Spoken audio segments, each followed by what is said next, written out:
أعوذ بالله من الشيطان الرجيم. بسم الله الرحمن الرحيم. الحمد لله رب العالمين، والصلاة والسلام على نبينا وسيدنا محمد بن عبد الله وعلى آله وأصحابه ومن اهتدى بهداه إلى يوم لا مرد له من الله. رب اشرح لي صدري ويسر لي أمري واحلل عقدة من لساني يفقه قولي واجعل لي وزيرا. ثم أما بعد، إخواني وأخواتي، أوجه إليكم أطيب التحية وأزكى السلام قائلا لكم جميعا أيها المستمعون الكرام، السلام عليكم ورحمة الله تعالى وبركاته. هراي مسيب بأن جلبه wonɓe naftorde wonɓe jentade ɗiɗo tafsirji an wonɓe jentade lan e nder lagine, wonɓe jentade lan Europe, e wonɓe lan jentade Amérique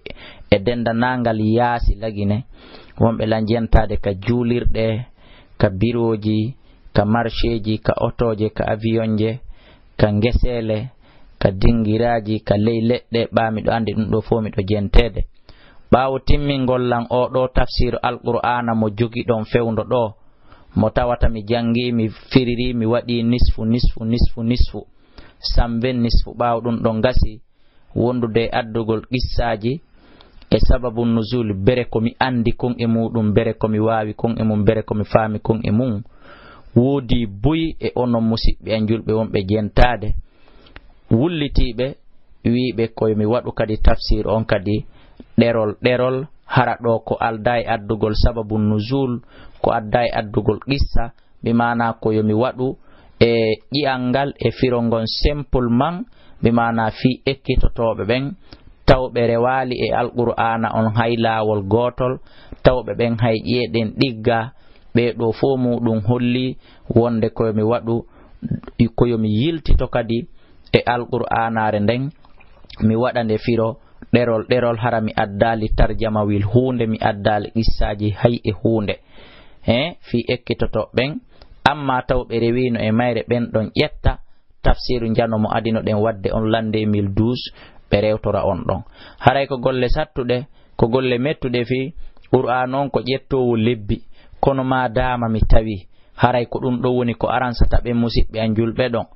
o qissa ɗa ɓaytun ka qissaji ɗin juuti ɗon, kamɓe woni ɗum ɗon no mettani ɓe fii ɗo ɓe gayni jentade qissaji ɗin haray ɓe yejjiti kaɓe wonno ko noon ɓe makiri. ɓaale inchallahu niyya an on ko yomi wonu keri hummo on onon dendanangal musidɓe an julɓe ka wonɗon e aduna, ko fi yon naftoran kala ka wonɗon, ko fi yi'uɗo lan emo yi'a lan, anduɗo lan emo anda lan, fiyo o naftoran o waɗa lan keri hum makko. sabu ɗum ɗon e yiɗugol kurkanagol dina islamu kan, Allah yi'a mi etanike fi dina makko kan, mi wawiwo mi wawaliwoo, kono yi'a mi etanike fi dina makko kan. haray mi jaɓi yiltitagol, haray miɗo fuɗɗitade hande tafsiru alqur'an alkarim on, ɓawo mi gayni oya tafsiraɗo miɗo fuɗɗitade hande e tenen ñande tatiraji bi e nder nde ɗo hitande 1434 hijiriya. ɗum no hawra lendi lo 13 mai l'an 2013. haray ko hande mi woni fuɗɗade ɗum ɗo. haray tafsir on e oɗo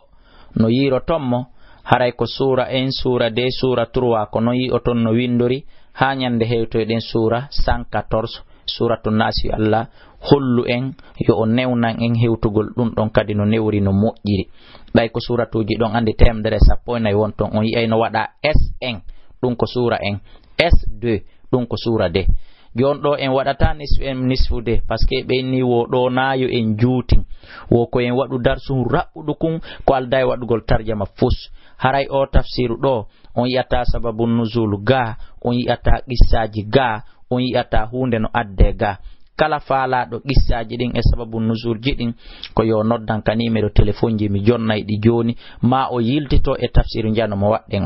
o tafsiru ɗo. ɗum ɗo ko fi mene wonɓe ekkitade ɓen, mene wonɓe fiinade laawol aranol tawɓe meeɗali rewde alqur'an ko menen haldi fotti. haray koyo men waɗirni darsu raɓɓuɗuɗo ko alda e waɗugol tarjama. hara e hino numéro téléphone ji ɗi musidɓe julɓe, haray Orange, Selcom Intercell Sotelgi ɗum ɗo fo no wodi même numéro fi kala Sotelgi ala gollude fen ɗo kono nyande ɓe udditi fo muɗum ko même numéro. Ka Orange ko 628 60 53 09. Ka Selcom 657 60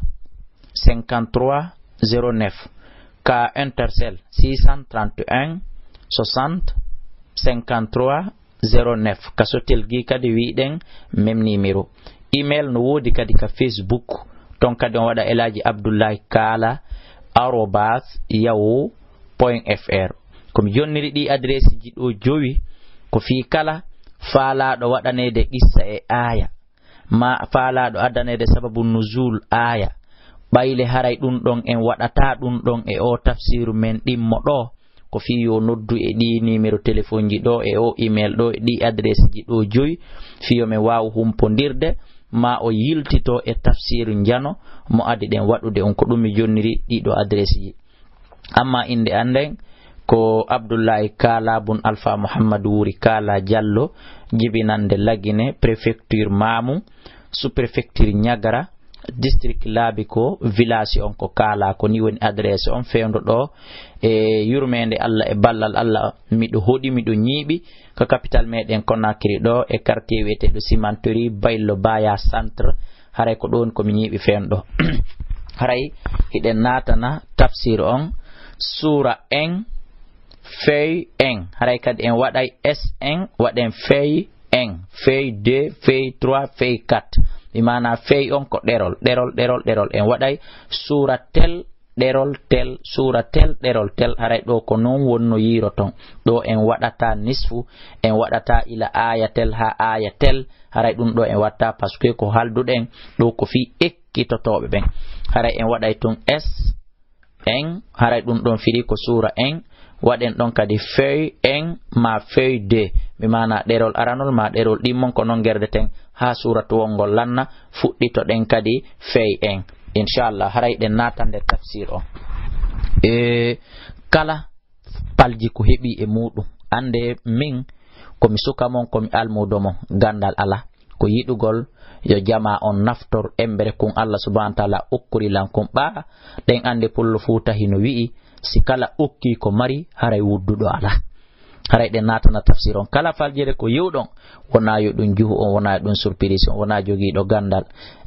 haray on nodda lanka numéro téléphone ji falji tolla kala kadi yiɗo ton ko nanini ko weltini ko jaɓini ko famini haray toujours eno numéro téléphone ji ɗin haray fi waɗan gollan du'a ma waɗan gollan weltare sura en ko ɗum woni SN fey en ɗum ko suratul Fatiha makkiyatun ko makkangol cippinangol tawna nelaɗo suratul Fatiha